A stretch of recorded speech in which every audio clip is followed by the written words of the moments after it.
విషయాన్ని చెప్పుకుంటున్నారట.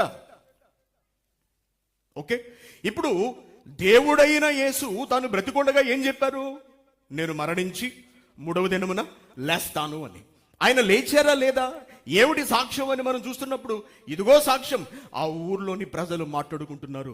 ప్రజలందరిలో ఈ విషయం ప్రచురమైపోయింది.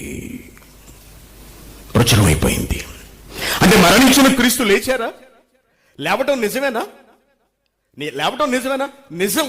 ఏమిటి సాక్ష్యం? ఇదిగో ఆ ఊరే సాక్ష్యం, ఆ ఊరి ప్రజలే సాక్ష్యం, యెరూషలేము పరిసర ప్రాంతాలన్నిటిలో చెప్పుకుంటున్న మాటలే సాక్ష్యం. 20వ అధ్యాయం యోహాను సువార్త 20వ అధ్యాయానికి మనం వెడదాం. మరణించిన క్రీస్తు తిరిగి లేచాడా లేదా, ఏమిటి సాక్ష్యం అని మనం వెతుకుతున్నాం. 20వ అధ్యాయం 26వ వచనం. 8 దినములైన తరువాత క్రీస్తు మరణించి తిరిగి లేచిన 8వ